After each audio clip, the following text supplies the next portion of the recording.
Bonjour à tous. Aujourd'hui, on se penche sur un récit assez intense, tiré de Le chasseur de démons et l'amour inconditionnel en conscience.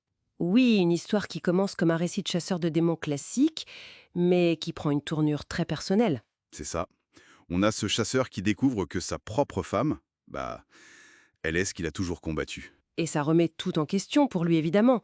Son combat, son amour, ses certitudes. L'idée, c'est de voir comment il vit ce choc et surtout comment ça le transforme. Bon, allons-y.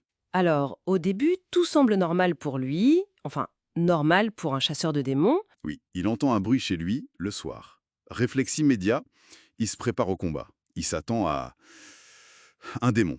Il en trouve un d'ailleurs, grand, yeux rouges, peau écailleuse, la totale. Dans son salon, Sauf que, voilà le choc. exactement. Le démon se transforme et y voit sa femme, Sa femme. Celle avec qui il vit depuis 10 ans. elle-même.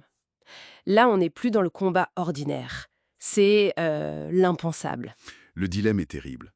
Tuer l'ennemi juré, qui est aussi l'amour de sa vie, ou accepter une vérité monstrueuse. C'est ça qui est fascinant.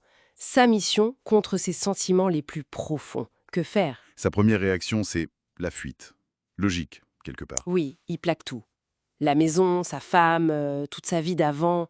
Il part dans la forêt. Et il y reste 2 semaines, seul, à manger des baies, boire de l'eau. Une retraite forcée, quoi. Et c'est là que le travail intérieur commence vraiment.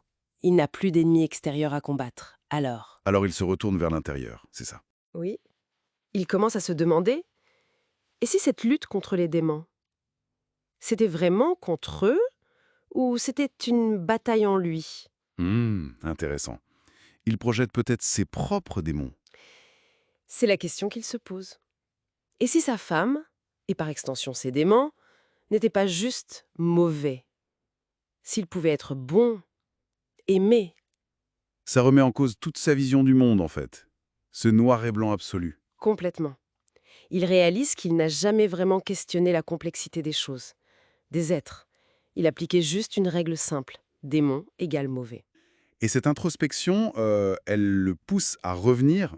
Oui, il décide de rentrer, d'affronter la situation, mais différemment. Il retrouve sa femme, chez eux. Elle est assise, l'air inquiet. On imagine l'intensité du moment, pas un mot échangé au début. Il s'assoit près d'elle. Et là, le texte dit qu'il sent son cœur s'aligner avec le sien. C'est fort comme image. Très fort. C'est un moment de connexion qui dépasse l'apparence, la nature démoniaque supposée. Et il fait un choix, Lequel? l'amour, l'acceptation, malgré ses doutes, malgré la peur. Il choisit elle, en conscience. En conscience, oui. Ce n'est pas un déni. Non, c'est une acceptation active de la réalité aussi complexe soit-elle.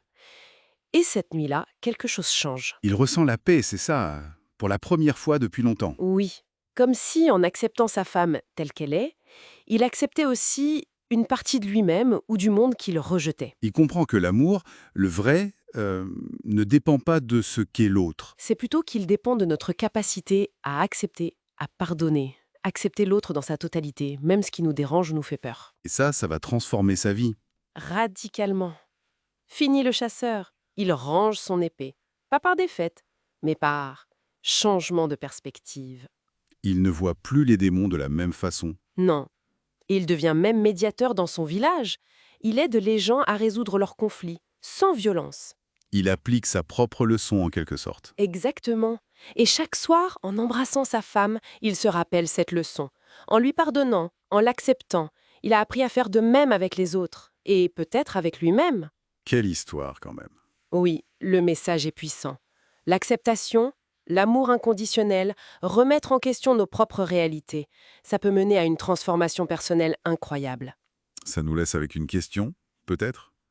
Et si les vrais monstres à combattre, ce n'étaient pas ceux de dehors? Mais plutôt nos propres certitudes rigides, nos jugements un peu trop rapides sur les autres, sur ce qui est différent. Exactement. Une pensée à méditer.